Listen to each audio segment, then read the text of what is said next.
දැන් දරුපල ප්‍රමාද වෙන කාන්තාවන්ට කරන මූලික පරීක්ෂණයක් වශයෙන් අපි මූලික ප්‍රතිකාරයක් වශයෙන් අතන අපි කරනවා ඩිම්බ මෝරන්න බෙහෙත් දීලා 12 වෙනි දවසේ ස්කෑන් එකට ගෙනලා ස්කෑන් එකේ ඩිම්බ මෝරලා තියෙනවා නම් අපි සාමාන්‍යයෙන් ගිහිල්ලා එකතු වෙන්න කියලා කියන එක තමයි මුල්ම පියවර.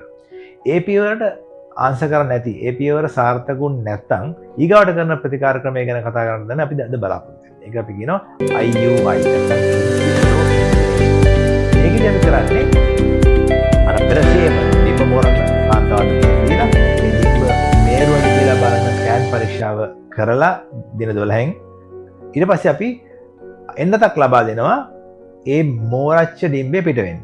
මේක ඉතාමත් වැදගත්. අපි කියන ට්‍රිගර් ෂොට් කියලා. දැන් මේ ට්‍රිගර් ෂොට් එකෙන් කරන්නේ නැචරලි අපේ ඇඟෙන් එන LH සර්ජ් එක අපි පිටින් බෙහෙත්තක් දීලා දැන් LH කියන හෝමෝනේ එකපාරට වැඩි වෙනවා සාමාන්‍ය කාන්තාවගේ මාසුදී මැද හරි. ඒකෙන් තමයි මේ සාමාන්‍ය ඩිම්බයක් මෝරන්න ඇඟෙන් වෙන ප්‍රතික්‍රියාව. ඒකම අපි ආටිෆිෂියලි ඉන්ජෙක්ෂන් එකක් දීලා ඒ සර්ජ් එක වැඩිපුර ප්‍රමාණය ගන්නවා. එතකොට ඒ ඉන්ජෙක්ෂන් දුන්න වෙලාවේ ඉඳලා පැය 36ක් වෙනකොට ගානට ඒ ඩිම්බේ මෝරලා පිට වෙනවා.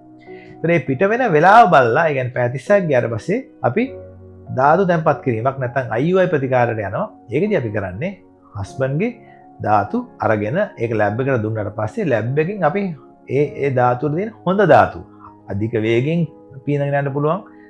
ඒක හොඳ දැන් ගොඩක් අර මේ ස්පර්ම් නැත්නම් ධාතු සාම්පලයක් ගත්තාම ඕකේ ගොඩක් ඇබ්නෝමල් ස්පර්ම් දිලා කියන්නේ වලිගේ නැති ඒවා, ඔළුව නැති ඒවා, ඒ වගේ හයියෙන් යන්නේ නැති ඒවා, ඒ ඔක්කොම අයින් කරනවා. අයින් කරලා හොඳම ටික අරගෙන අපි හීනි බටයක් යොදාගෙන ගර්භාෂය ඇතුළටම ගිහිල්ලා ඒ ලැබ් එකකින් තෝරාගත්ත මේ ශුක්‍රාණු ටික ගර්භාෂය ඇතුළේ පිටියෙම ගිහින් තියෙනවා. ඒතර මේකෙන් වෙන්න පුළුවන් දේ තමයි එකක් තමයි යන ඇතුළු කරන ස්පර්ම් එක ඉතාමත් හොඳ ක්වොලිටි ස්පර්ම් එකක් සහ අපි ගර්භාෂය ඇතුළු පිටියෙම ගිහින් තියෙන හින්දා ඒ හොඳ ක්වොලිටි එකේ තියෙන ස්පර්ම් වලට ඩිම්බේ හොයාගෙන යන්න පියනන් යන්න තියෙන දුර අඩුයි. ඒතර ඒ දෙක හින්දා ලෝකේ හොයාගෙන තියෙනවා සාමාන්‍ය නැචරල් සයිකල් එකට වඩා නැචරල් විදිහට try කරනවට වඩා මේ ධාතු තැන්පත් කිරීමෙන් නැත්නම් IUI ප්‍රතිකාර කිරීමෙන් ඒකේ සාර්ථකත්වය ගොඩක් වැඩි කියලා.